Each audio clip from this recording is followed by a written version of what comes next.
Living the God kind of life. Did you hear me? Fire baptism. Living the God kind of life. I always say that many of us pass through the life in the spirit seminar without really understanding what the life in the spirit seminar means. In fact, literally, as the name implies, it is called life in the spirit. There are mothers here, there are fathers here. If you give birth to a child, that child receives human life from you. But we are going to talk about another kind of life. We are going to talk about the God kind of life. I want you to get excited in this meeting because anything can happen at any time. Because we are talking about the life of God on earth. We are talking about the God kind of life. The type of life that is expected of children of God to give them immunity in this world. And so life in the spirit seminar is what makes this life of God available to you in a special way. There are two kinds of life on earth. We have the natural human life, and then we have the God kind of life. You don't have to live the God kind of life when you get to heaven. It starts here on earth. Praise the Lord.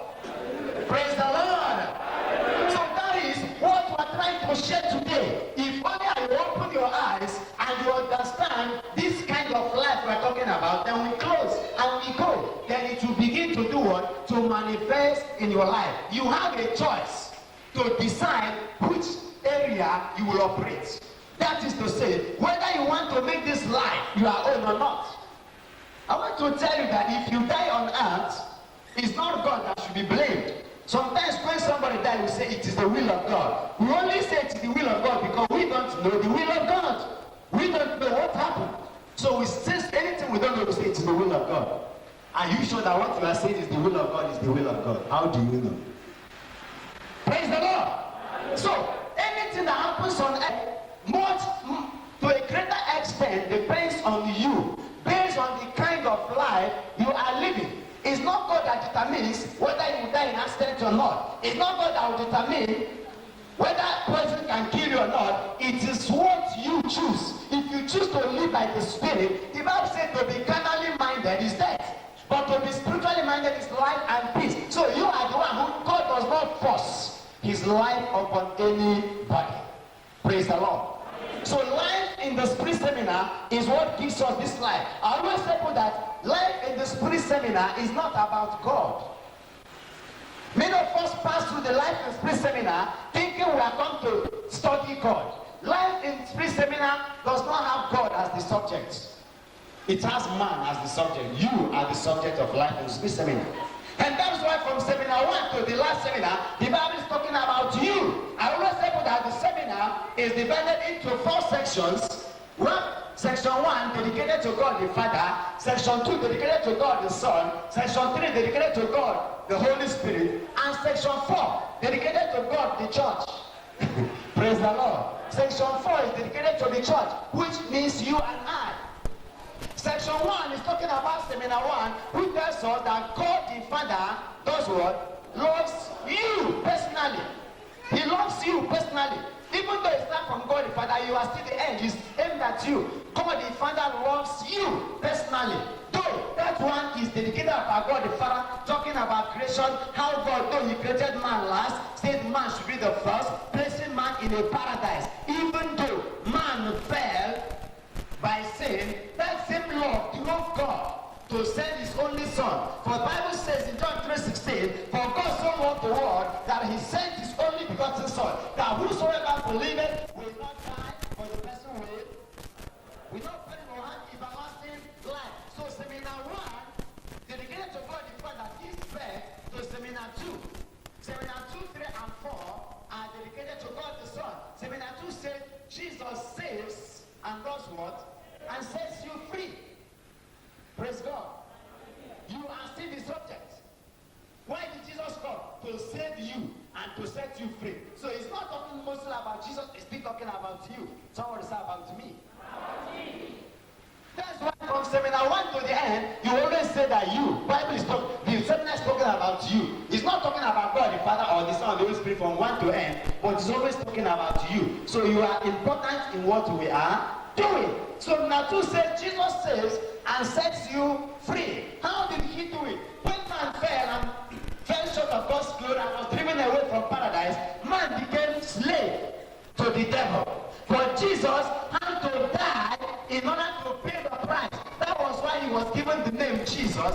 Jesus means what? Savior. But Jesus actually did not become a savior or did not fulfill his name until Calvary. Because to save us from sin, he has to pay with blood. So he had to die. Amen. There's a difference between having a name and fulfilling that name. When Jesus was walking the streets of Jerusalem, he was moving as Jesus. But when he actually became Jesus, in reality it was when he died.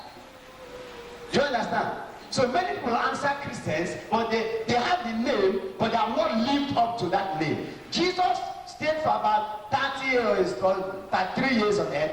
Within those 33 years, he was not living as up to what was required of Jesus. Because the Bible says, he shall be called Jesus because he will save his people from sin. Until he saved them from sin, he has not fulfilled the meaning of Jesus. Many of us are Christians because we come to church, because we answer Christian names, but we have not fulfilled the meaning of that name. That is why what we are sharing today is very important as we are going to see in the life of Jesus. So, Jesus actually now died. Amen. Amen. Jesus actually died to set us free. And by the time he set us free, he now conquered the devil that has been our master before, that has been lording it over us, and now brought us out of the devil unto his own kingdom. And that is why Seminar 3 now says, Jesus is now the Lord of our lives. Before, somebody else was our Lord. The devil was lording it over us. That is why by the time you repent, you don't need to serve the devil again. You don't need to live in fear again. You don't need to go back to slavery again, because Jesus has saved you, has set you free, and now brought you out from the devil's kingdom into his own kingdom. So Jesus is now the Lord of your life. And so because you now have a new master, you need to do what? To understand that your master. You need to serve him. You need to train under him. And that is Seminar 4 that says you are called to be what? His disciple. Because you need to know what your master likes and what he dislikes. That is Seminar 2, 3, 4. Dedicated to God the Son. By the time you begin to be his disciple and understand his ways, then you discover that as a man, if you have a boy serving you in your shop, that boy will not be a servant forever. A time is coming when you will settle him, two of us. So, and the same money, capital with which you started your business, that's what you also give him, for him to start his own business. And that is why Jesus now will switch over to Seminar 5 and tell you that he will send you the Holy Spirit. Because it's the Holy Spirit that was what the Father gave him that enabled him to start his ministry. Praise God. Hallelujah. So we now go to the third section, which is on the Holy Spirit. So in the first Seminar 5 is a promise that he will send you. And then Seminar 6, which is what we're here today, you now do what? Receive. You will receive the Holy Spirit. Because he has been promised and he has been sent. All you need is to receive. This is a kerchief. If I promise to give you my hanky, that's a promise. And then I eventually send it to you. I give to this sister. Say, sister, please give to her. She doesn't have to pay me in order to receive it, does she? I have already sent it to her. All she needs to do is to do what? Thank God when our moderator was speaking, he said, everybody here is qualified because the Spirit has already been given. And the Spirit is here. It depends on you. All you need is to open your heart and receive. Open your hand and receive. And as many as receive, it will be so in their lives. In Jesus' name. Yeah. So Seminar 5 and 6, dedicated to God, the Holy Spirit. But I say that God is not the subject of this seminar. So by the time you receive what Jesus received, you discover that you are now coming to be in the class of Jesus. You now have what he has. He has the name, you have the name. He's Christ, you are Christian.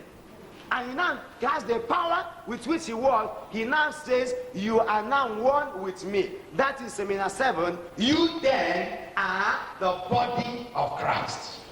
Praise God.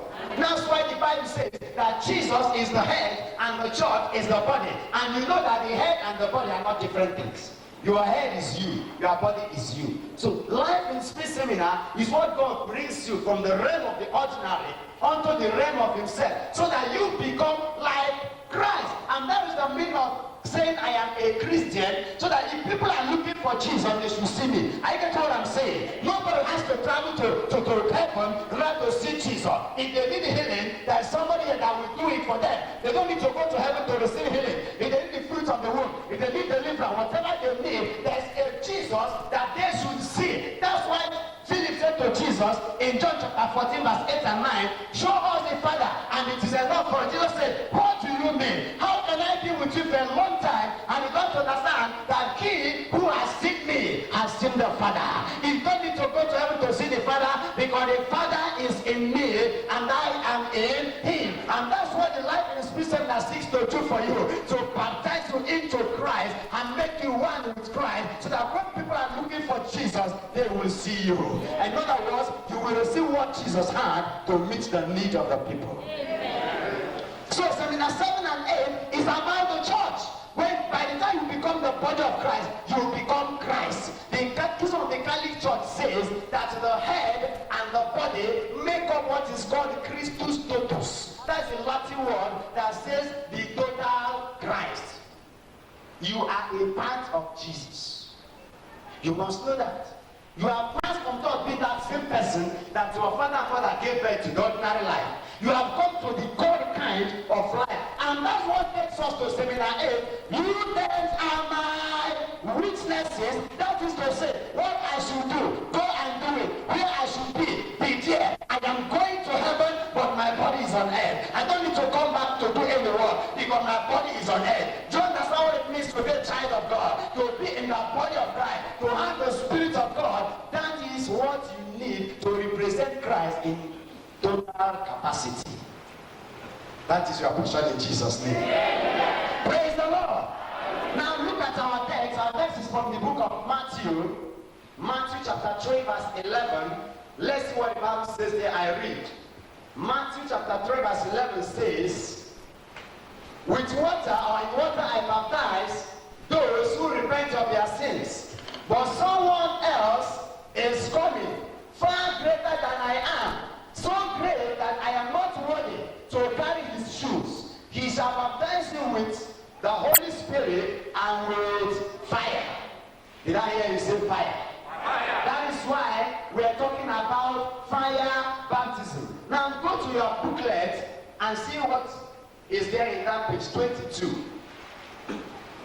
Page 22, that is Seminar 6. You will receive the Holy Spirit. Quoting from the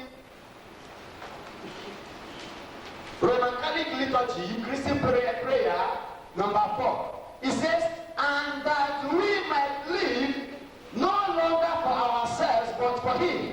He sent the Holy Spirit from you, Father, as his first gift to those who believe, to complete his work on earth and bring us the fullness of grace. You don't receive the Holy Spirit just to brag about him, but to complete the work of Christ.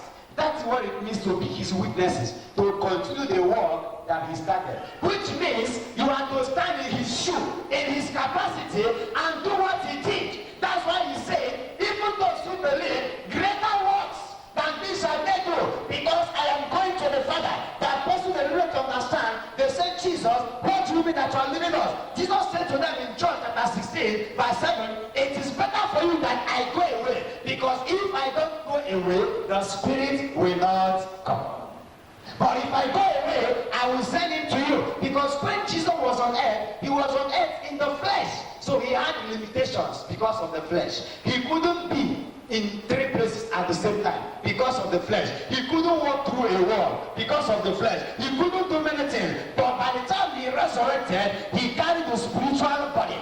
And it's in that spiritual body that is now in our midst. That's why he said, where 2 or 3 are gathered in my midst, I am there in the midst of them. Now as we're gathered here, he is in our midst. There are people in the main church, he is in their midst. There are people in my house, he is in my house. There are people in our parish, he is there. He's in Lagos, he's in Kaduna, he's in Abuja, he's in America at the same time. That is the era the capacity for which he wants us to serve him. That is why you cannot say you can hide from Jesus. When they closed door because of fear for the Jews, according to the book of John, the Bible said, though the door closed, they saw Jesus in the midst of them. Where did you follow? Who opened the door for you? Say, I am the door.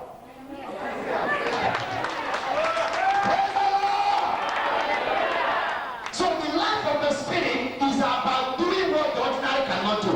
Even Jesus only spent few moments with the apostles after his resurrection. And in those few moments, he did what he has not been doing before. I get what I'm saying. So by the time you get baptized in the Spirit, you begin to do what you have not been doing before. Praise the Lord. We are talking about being baptized in the Holy Spirit. Who is this Holy Spirit? The Holy Spirit is God. According to Catechism, he is the third person of the Blessed Trinity. Is there anybody who doubts that the Holy Spirit is God? Nobody. We believe that, isn't it? Now, what is baptism? Because many people undergo life in the Spirit and they don't understand what I'm trying to share with you. Now, baptism comes from the Greek word baptizein, which means to dip into or to immerse. Praise God. To baptize is to push into. That was how they were doing baptism in the early days. They would take somebody to the river and they would push the person down into the river. One, in the name of the Father.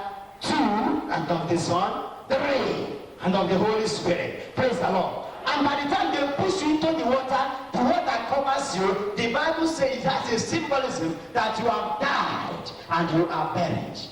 Praise God. And then by the time you come up out of the water, you are resurrected. And by the time Jesus resurrected, he carried a different body. After baptism, you are no more the same. You may carry the same height, but no more the same. You may wear the same clothes, but no more the same. There's a transformation from the inside. Praise the Lord.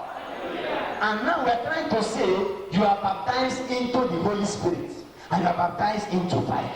By the time they push you into water and you come out, water fills you. Anybody that touches you will touch water, isn't it? Anybody that you touches, water will touch the person. Praise God. And the Bible said in Romans chapter 7 verse 1 that when somebody dies, he is no more a debtor to the law, that the law has no more power over that person. It does not mean that the law has been destroyed. The law has not been destroyed. The law is still there, but it has no more power over that person. And that's why the Bible said, if any man be in Christ, he becomes a new creation.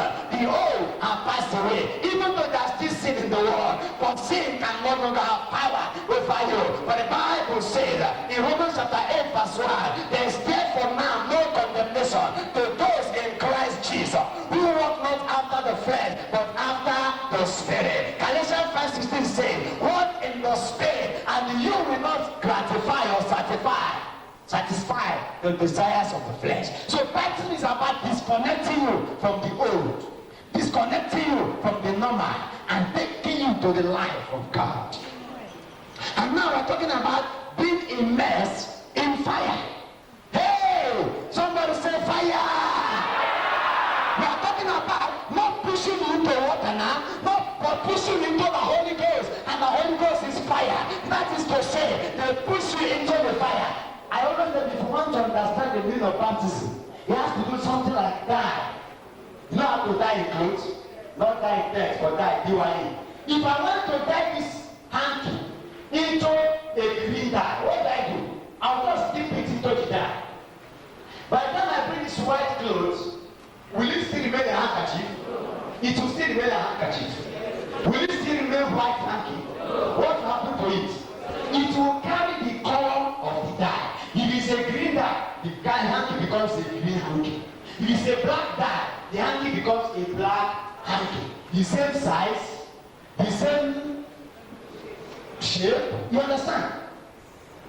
That is why when people look at you, they will say, hey, it's this one. They will be writing about it yesterday, but they may not know it's no more you. Tell the person by your side, it's no more me. It's no more me. I want that people want to understand baptism. In the evening, go beside the woman that fries akara.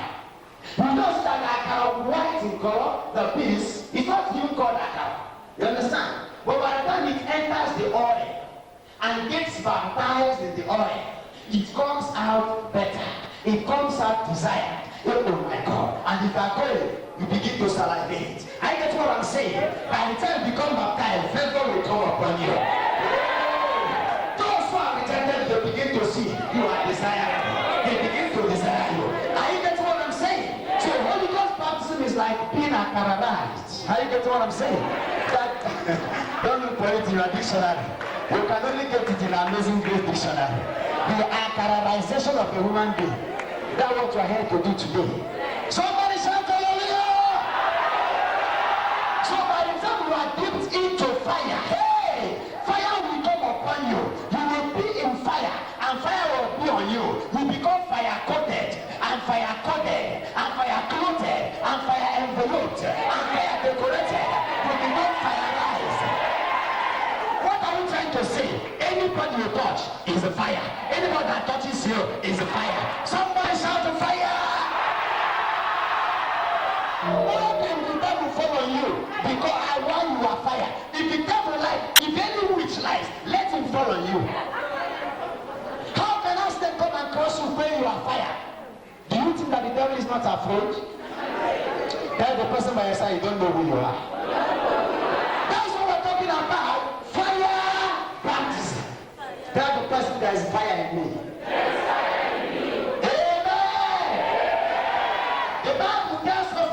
Chapter 1 verse 7 that God makes ministers flames of